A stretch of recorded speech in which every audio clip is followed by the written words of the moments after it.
And our lesson for April the 17th, we're going to follow up really on what we started last week as the disciples, Peter and John, preach about Jesus. They're arrested. And if you'll remember last week, they were refused to be intimidated.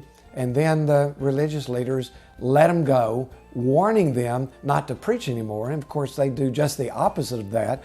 And if you'll look at Acts chapter 5, beginning in verse 12, after the Ananias and Sapphira story, it talks about them performing miraculous signs and wonders among the people, and they're out preaching. So they refuse to be intimidated by the religious leaders, and we're going to continue that story in this week's lesson. And it reminded me of a story I heard about Mark Twain. Somebody had the opportunity to interview Mark Twain. Of course, Mark Twain was a famous writer, and this seemed to be a great opportunity for this person to interview him. And as they were talking, this person said to Mark Twain, "I've got a dream. I want you to tell me what you think about it."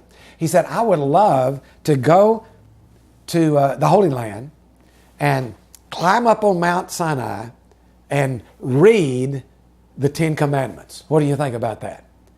And Mark Twain said, "I think it'd be a better idea to stay home and follow them."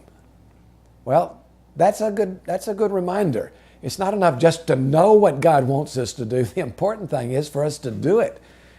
It's not enough just to know the law of God. The important thing is to follow it. And the key word there is the word obedience, or faithfulness is another parallel word. This lesson is going to be about the faithfulness and the obedience of the first century disciples. They didn't just talk about Jesus, they actually did what Jesus called them to do. They were obedient. So that's the background now as we look at Acts chapter 5. Now our lesson really starts in verse 25, but if you'll go back to verse 17, you'll get kind of the background to this.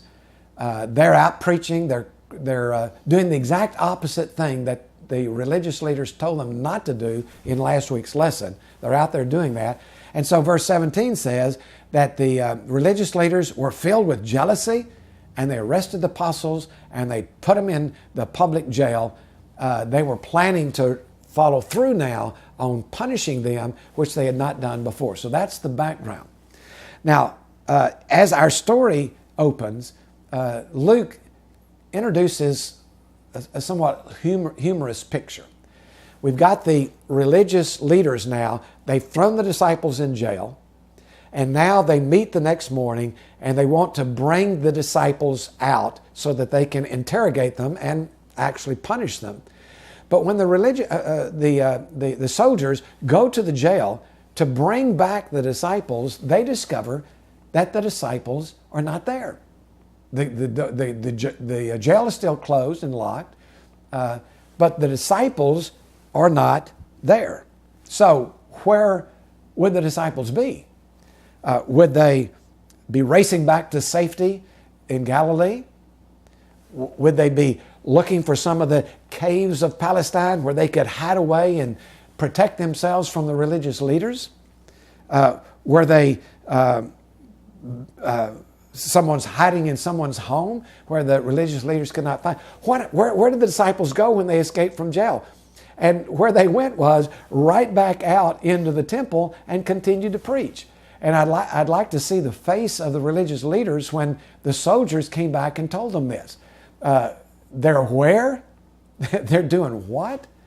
So here are the disciples refusing to be intimidated, thrown in jail. They get out of jail, and what are they doing? They are back in the temple preaching again. So that's the background to our story. Now, when the religious leaders recovered from the shock, they sent the temple guards to bring the disciples in. And Peter, obviously, is the spokesman for the disciples.